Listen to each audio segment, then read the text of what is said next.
Hello, hello, hello, everyone.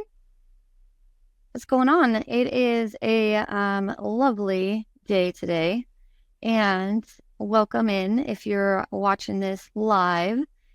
Thank you for being here. And if you are listening to this on KGCI, well, thanks for listening. And if you're watching it on YouTube, then that's awesome too. But today's topic I think is really necessary, and it's especially with what's going on right now, with all the NAR stuff and, just agents getting kind of burnt out with interest rates. Well, they did drop a little bit recently, so things have improved, but, we're going into the fall and most agents like to take all of the winter off. A lot of people do anyways.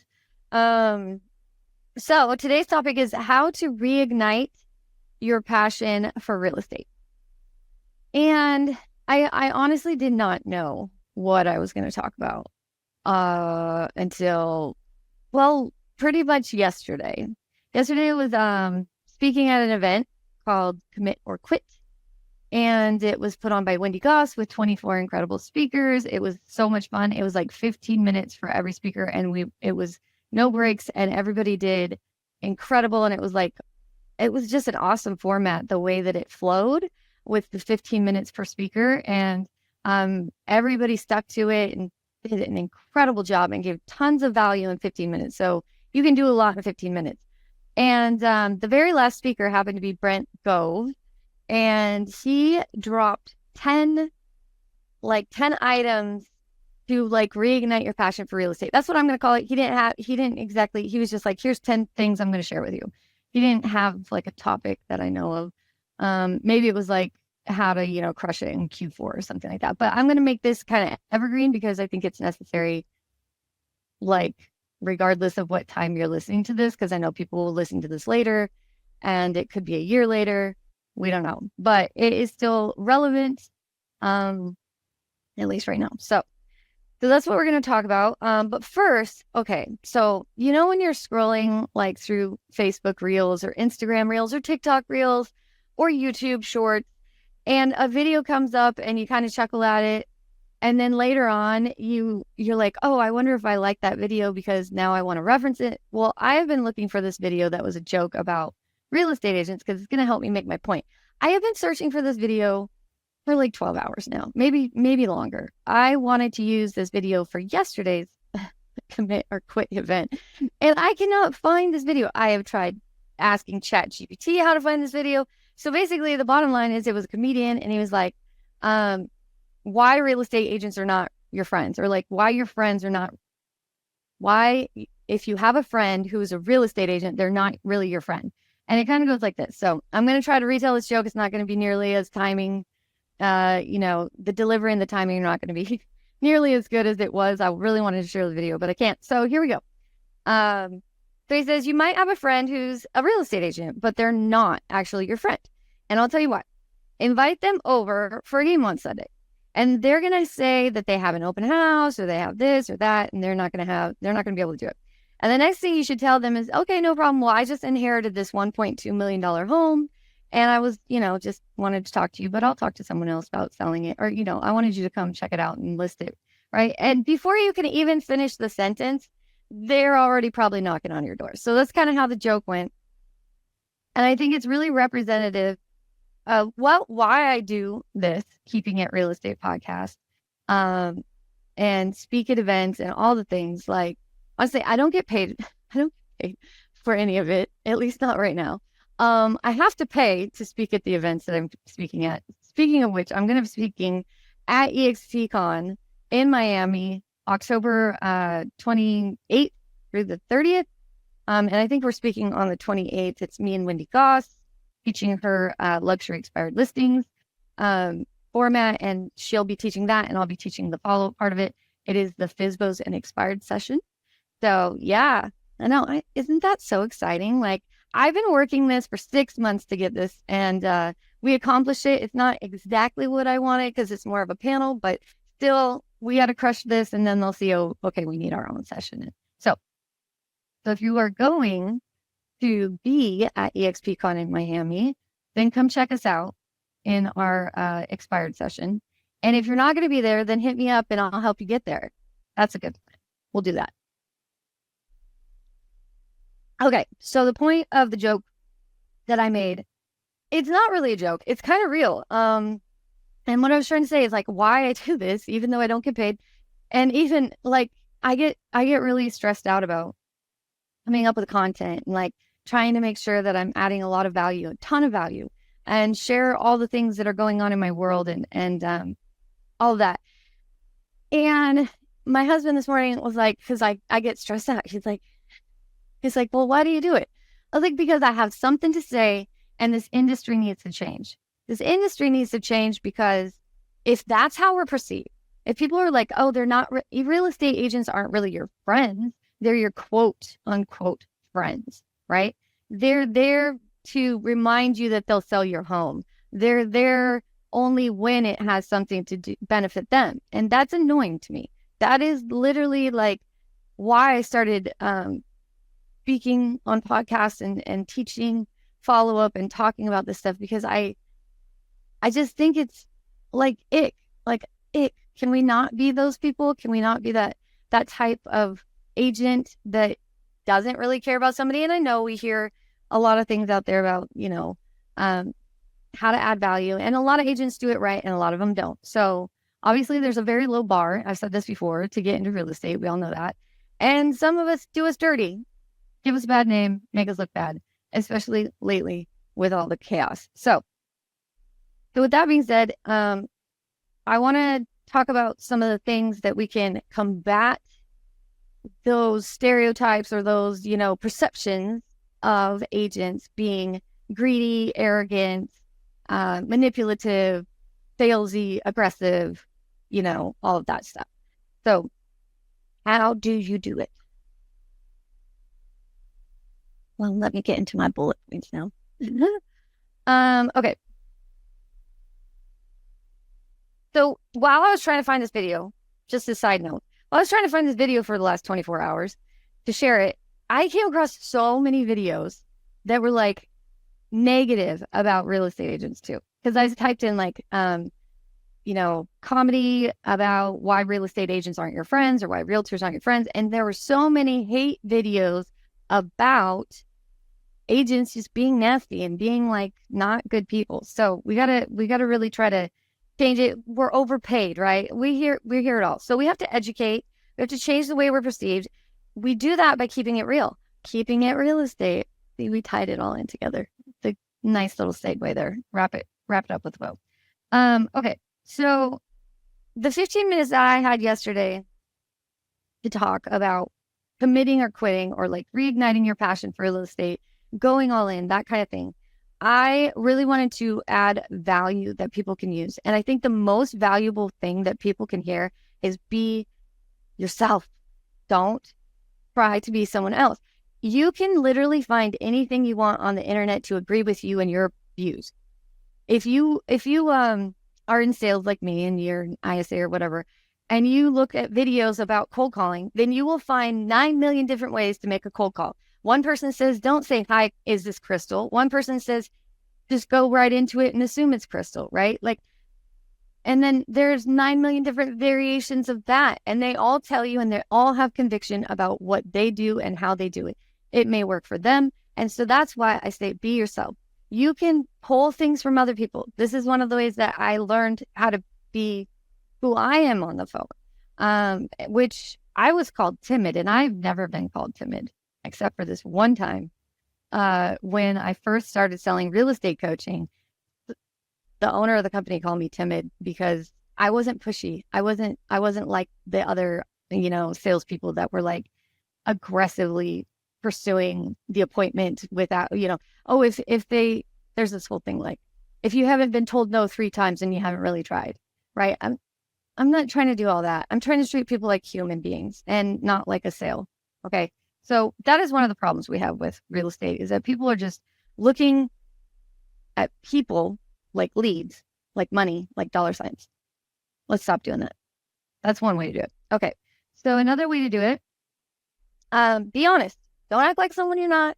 Be honest, right?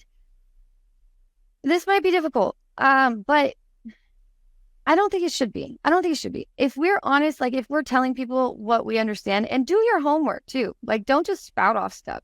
Like if you say you're an expert in something, then I hope you really are. Like actually do your research, do your homework so that you can educate your clients. Because the person that has the strongest point of view or the most passion, obviously is going to be the one that influences the room, right? We've all heard that before.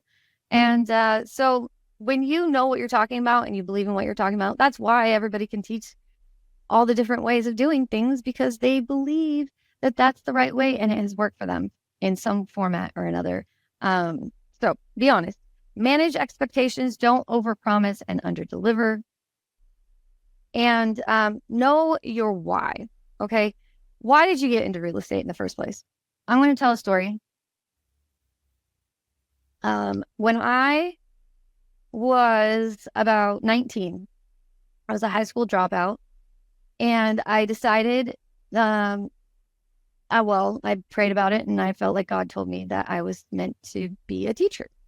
And so I started going to school to become a teacher. I had no high school diploma. I dropped out I kind of got kicked out of school in 10th grade, like no credits, not even gonna lie. And I went in and I tested at a community college, and I was able to get my AA degree simultaneously with my high school diploma. So I got to pay a lower amount. So the moral of the story is that I went to school to become a teacher. Teachers, we all know, don't get paid hardly anything. At the time, I was an assistant planner for a land surveying company, which my family owned. And I made a hell of a lot more than a teacher.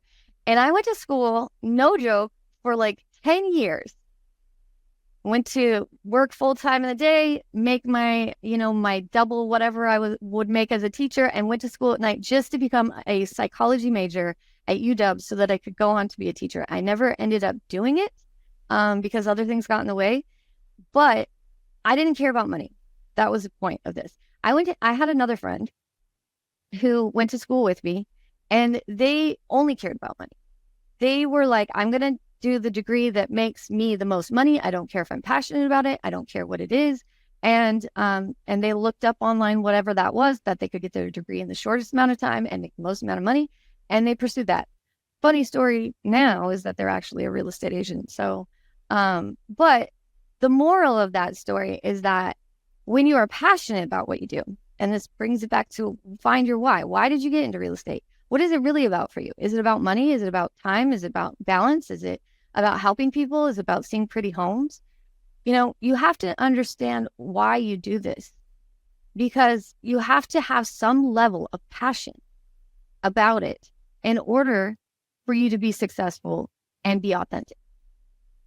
You can be successful and inauthentic for a period of time. I think almost anybody can do that, but it's not fulfilling. It's not going to be what you want it to be. So my point in that is, figure out what really motivated you to become a real estate agent. And then if it's only about money, then maybe this isn't the business for you, because I feel like the people that care just about the money are those ones that we're talking about that are being made fun of, that are having the jokes. The comedians tell jokes about them. And that's the perception that we're putting out there. So let's flip the script. Let's be caring. Let's give value. Let's not ask, for the sale when somebody's told us no 3 times, right? Okie dokie. I hope I made that point. Okay. So now I'm going to get into the 10 things that this is from Brent Gove. And I also think it's really important to give credit where credit is due. So I said it in the beginning. We hear a lot of things. We go to a lot of, these types of podcasts, watch a lot of videos, things like that about real estate. So you don't always know where you heard it, or maybe this person heard it from somebody else. But if I know where I heard it from and I wrote it down, I'm going to give credit where it's due.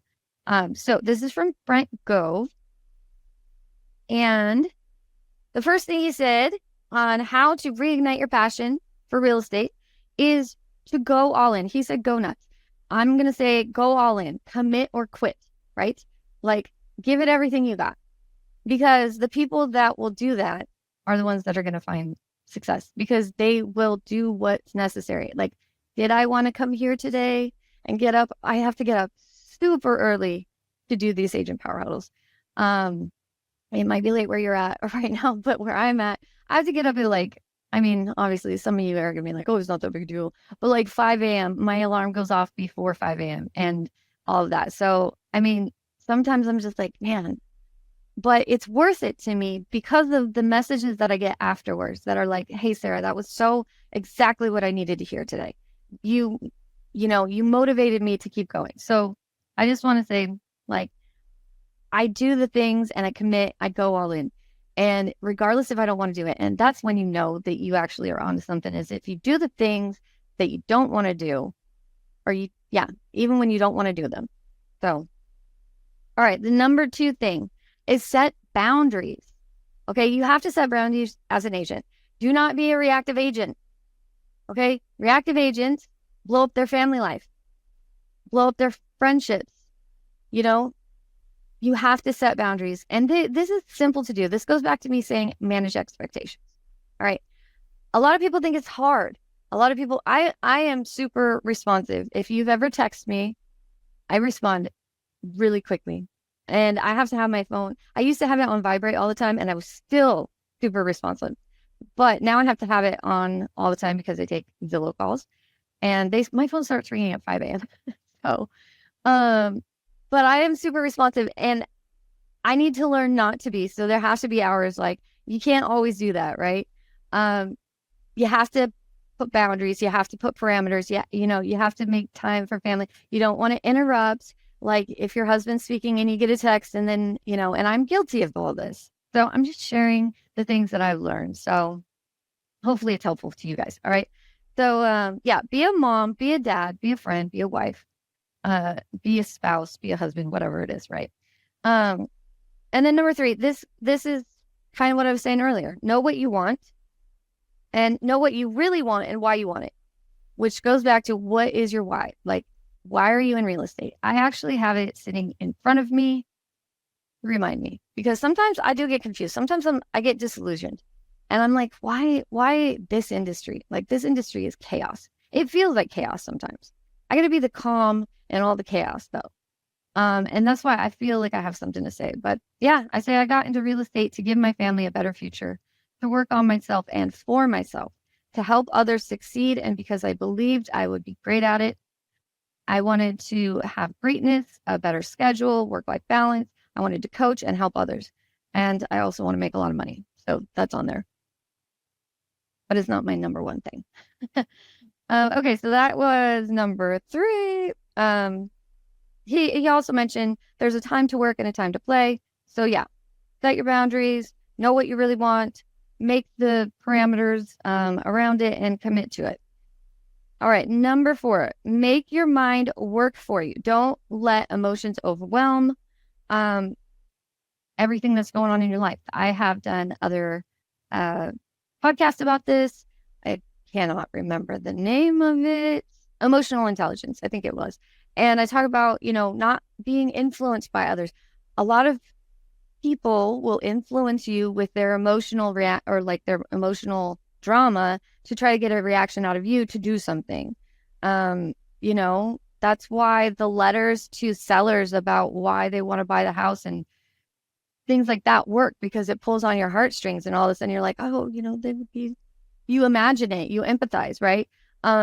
But emotional things you have to keep separate from business things, and we need to know when it's appropriate and when it's not. So, separate. Don't let it overwhelm you. But number 5 is lead with love.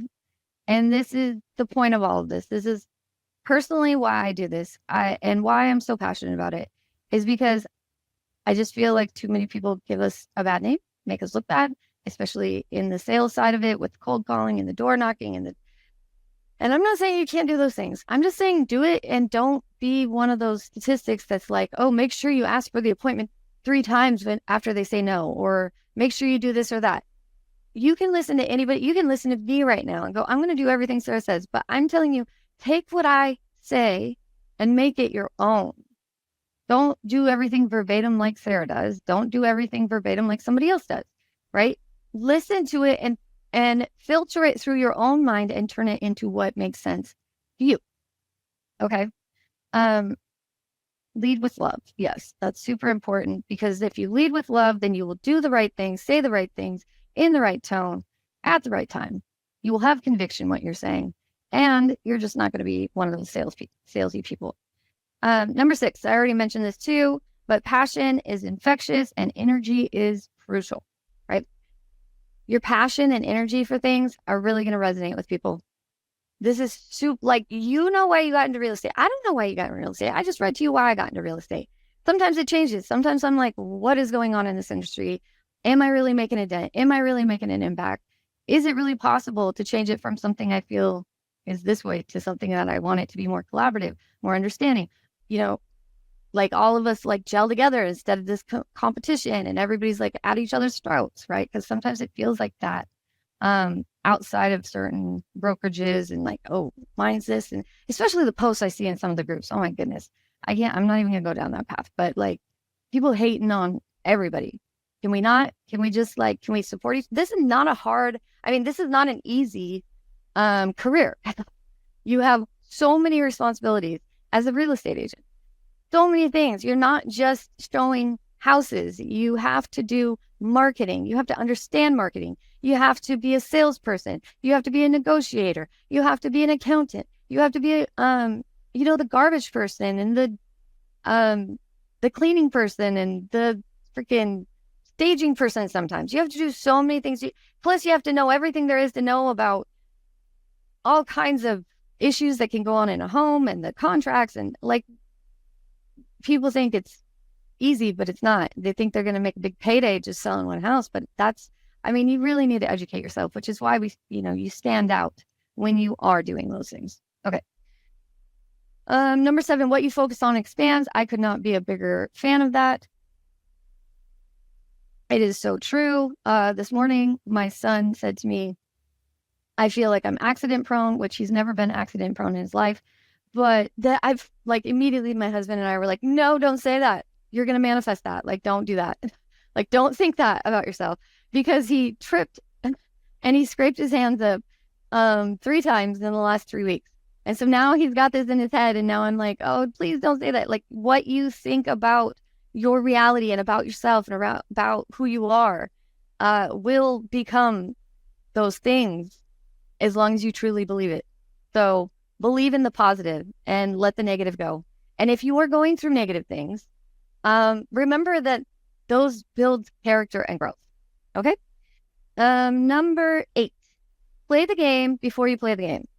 So what does that mean? I'm a huge Seahawks fan, so this is super easy for me to just say, like, obviously, if you want to be a professional, if you want to be a pro athlete, you have to watch film. You have to practice. You have to show up. You have to do all of the things before you even get to the game. You cannot just show up on game day. They won't even let you get on the field if you did not go through all of the repetitions and all of the practice and all of the meetings and all of the things that it takes to get out there, right? So as agents, we need to also do practice how we make calls, practice the listing consultations. There's nothing more frustrating than an ISA setting an appointment for someone, an in-person listing appointment, and then that agent not being able to get that listing under contract, and then coming back and seeing that it's under a contract with another agent or something like that. So please, agents, practice. Let's practice when we are doing these things so that you are comfortable, because things will come up. Practice with your friends, practice with your family, listen to other people do it, whatever you got to do. It's going to be really helpful. Okay. So practice. Number 9, hang out with champions. This is really important. And I like that Brent had mentioned this yesterday too, because he was like, when I was hanging out with people that were selling like 40 homes a year, then I was also selling 40 homes a year.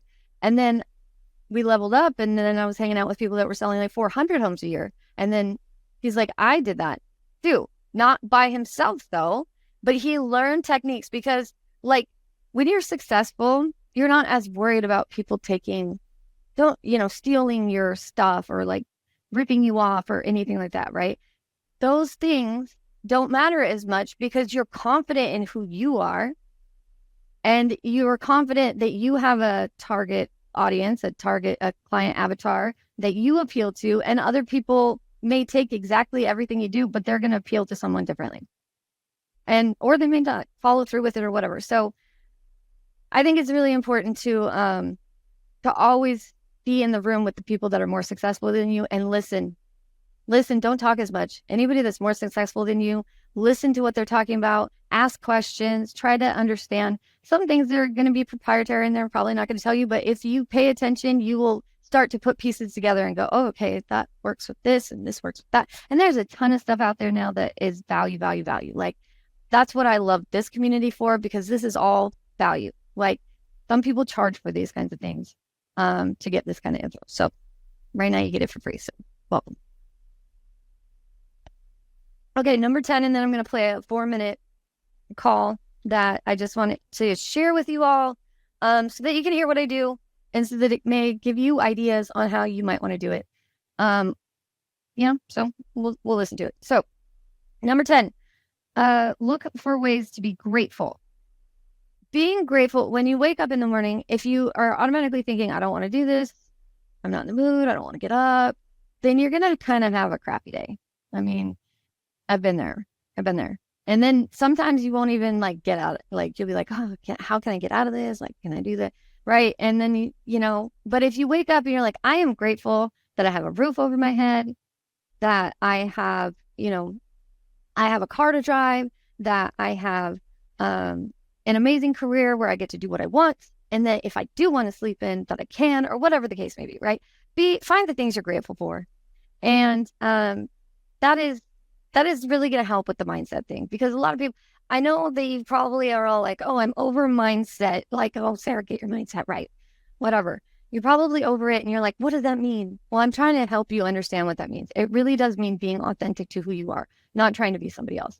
It really does mean embracing your own passions. I feel that people get depressed when they don't get to express what they're passionate about because it's been suppressed. So I'm really passionate about that too. Okay, so we will play this call recording. And the client that I had, he didn't want his name in it, so it'll block out his name. But you guys can at least hear how I make a call to someone that was just browsing website, browsing homes on a website. So here we go. Looks like I clicked the wrong button. Gotta hit share.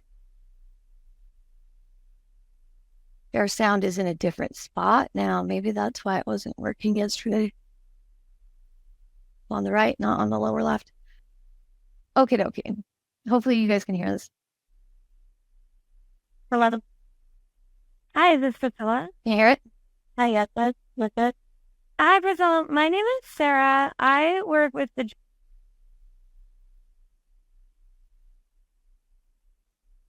real estate team in New Braunfels, and I think you were looking at some homes on our website recently. Does that sound familiar at all? Yes, ma'am, I sure does. Okay. Are you still looking for homes like that? We are. I have not got like a pre-approval or anything. I was just doing an online search. I'm looking for some land with not so much land, but at least some type of land with the home, or if it needed to be built. But I was just looking out for my options that are out there. Okay. Well, we could definitely help, but I don't want to step on anyone's toes. Do you happen to have a realtor already, or? No, we do not. Oh, okay. So what exactly are you looking for? We could set up a little search and see if, if we can find it. So that's the thing. We're not certain on a specific area at the moment. We were looking around. We were looking at either like Natalia, Texas, or Bernie to New Braunfels, that area. Yeah, we took a drive and we liked the area over there off of Fort. That's why I was looking at the area. Okay. Well, where are you from originally? Are you just in a different part of Texas, or? So right now, where you live in Seguin. We are from San Antonio, though. Oh, okay. So not too far. Okay. No, not far at all. Okay, well, so you said you're looking for land, like how many acres or? So funny thing is, we were looking to, if we find something with a good price, at least 5 acres or so, um, so that we can do like a family compound type of thing. Oh, nice. Yeah, so we're looking at something similar to that. If not, um, if we don't find anything in that nature in a good area, then we're also looking into like a 4-bedroom house. Okay.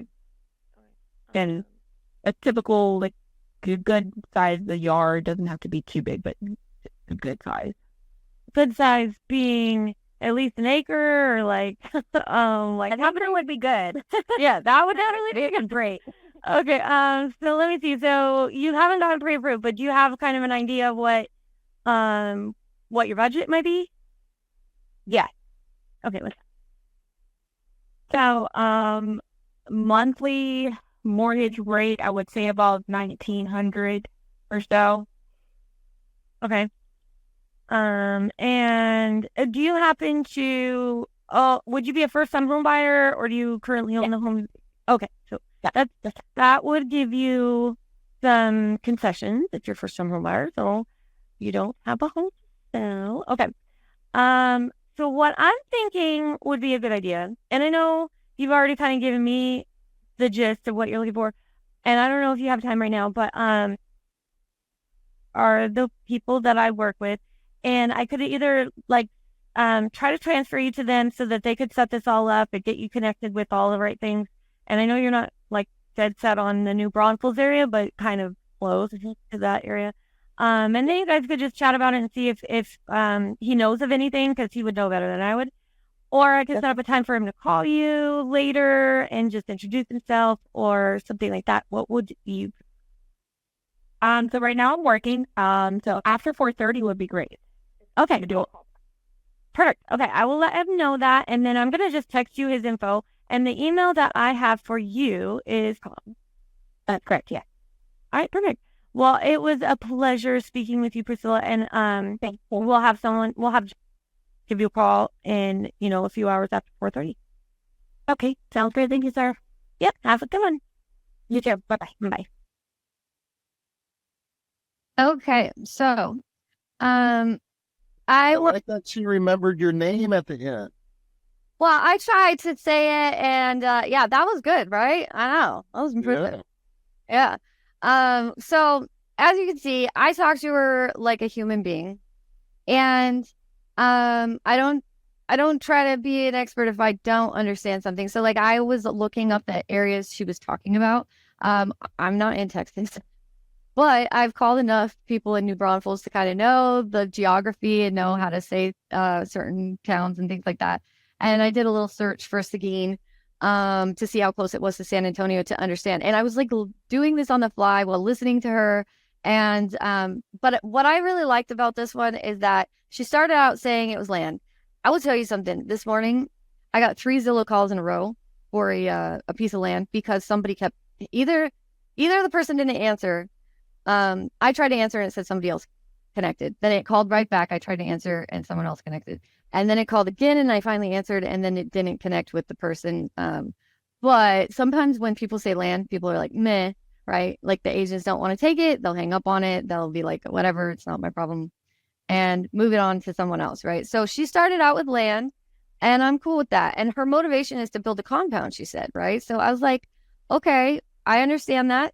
That's really cool. But then she started talking about, okay, if we can't find that, because probably unlikely, she can find, she's okay with a 4-bedroom house. So what ended up happening is that this client of mine ended up calling her, talking with her, and it went really well. So they're working together as far as I know. Last I checked. So I know that she had to try to get out of a lease and her landlord was also a realtor. So was trying to offer some concessions to use her as instead of another agent. But as far as I know, it's still working. They're still working with my client. So that was a good call. And an example, it's not perfect. I'm not doing everything exactly perfectly. I'm not, if you were to go to some sales training, they're probably going to say, I shouldn't have said this and I shouldn't have said that. But it worked for me. And that's what matters. So there's my whole point. And that's where I'll wrap it up with a bow. But I do want to leave y'all with another quote from Brent. Oh, you have a question, Herb? Yeah, go for it. I want to hear your Brent Grove quote, but I have a question for you. So, out of people that generally say, "Oh, not right now, maybe later, we're waiting for something to happen," yada yada yada. What percentage of those people do you think actually will finally eventually turn into a deal? Great question, and it really depends on your follow-up and how well you represent yourself to them. Because I'll give you an example. If they're like, "Hey, yeah, we're looking, but we're like 6 months out, we're just browsing right now." And then my next question is, do you happen to have an agent that you plan on working with when the time comes? Because I don't want to waste my time if their next door neighbor is an agent, that's their best friend and they're definitely going to use them, right? So I figured that out. Okay, fine. Awesome. Totally understand. And exactly what, when the time comes, what might you be looking for or whatever. And then they kind of break it down, but I'm not going to set up property alerts or anything. I'll do market updates. Say, wouldn't it be helpful if we just send you like a monthly market update to kind of keep you in the loop with the area that you just said that you're interested in looking or whatever? Or if they're a seller, obviously we can give them the home bot or, some kind of monthly estimate, right? So I would do that. But then here's the kicker. You have to, whatever time frame they gave you, you have to half it and you have to follow up. And I say video, like Krista said yesterday and everyone was saying yesterday, video converts like 800 times more than anything else. So if you're uncomfortable on video, then how are you comfortable in person? Because you look the same. Okay. But my point is, if you are uncomfortable on video, obviously some people are. It takes time. You get used to it. I was uncomfortable. I get uncomfortable on these every time beforehand. That's why I have like 10 bottles of water next to me because my mouth gets dry from the stress. But yeah, so I'm just saying you get comfortable eventually and it gets easier. But video will help you convert it. So sending them little things about the area is my best advice to you. And yes, they do convert if you follow up with them. But half the time that they tell you. If they say 6 months, do it in 3, because by the 3-month mark, they're usually already looking again. Right. Okay, cool. Yeah. But I like the part where what you said just now was that you qualified them a little bit more, like they had a place in mind or something in mind, versus some of those people where they're just like, I don't know, maybe. Whatever. Yeah. Okay, so I'll tell you what I would do with those. As an ISA, I put them on a cold retarget. I don't call them.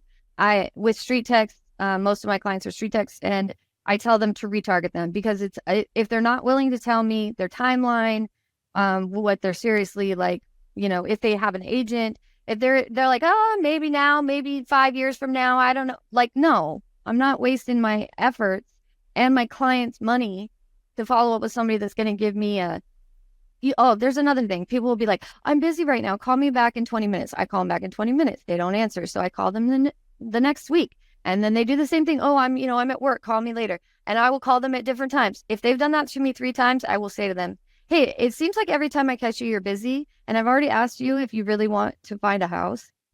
So when are you available? And that we can actually talk, because I'm not going to call you again if you're not serious. You can call us. I'll just text you our info. Right. So yes, I do pre-qualify. Yeah. And then after how many phone call attempts, do you say, okay, I'm not going to get through on this one? It depends. Well, if honestly, I'm calling from 3 years ago. Oh, some things are converting now that I've been calling. I originally got it maybe 2 years ago, so I've been calling every month. I don't call every week. I don't. They're getting different things, but once a month, I will even bait them into trying to tell me, no, I'm no longer looking. But if they don't, then I'm going to call them again in a month. That's just right. Now, if their voicemail box is always full, and I've told them over and over again in the text, and I see it goes through, and they're not emptying their voicemail box, like after 5 times, I'm like, ugh, depending on the number of the leads and things like that. You have to prioritize what makes sense. So if you have very little amount of leads, that might still be worth your time. But if you don't, then, you know, then you might want to cut those out. Take out the landlines, take out the voicemail phone, no voicemail box, things like that. Right. Cool. What was your Brett Gove quote? Okay, well, you probably heard it yesterday because this is literally what I got my topic for this. Okay, he said, I will do today what other people will not do so that I can have the life that I want to have. Good stuff, right? All right, everyone. Well, thank you for being on overtime here. I thought I was going to be like a 15-minute call because I didn't know what to talk about. And it went overtime. Thank you guys so much. Really good. Thank you, Sarah. Thank you, Crystal. Good seeing you. You too. Bye. If you'd like more information or to get connected to the Agent Power Huddle, join our free Facebook group. This call was designed for the agents in our EXP organization, but open to any agent from any brokerage. If you're a guest and you're interested in learning more about EXP or our specific resources within the Agent Collective, reach out to the person who invited you to this call to get more info. Produced by the Agent Collective Media Network.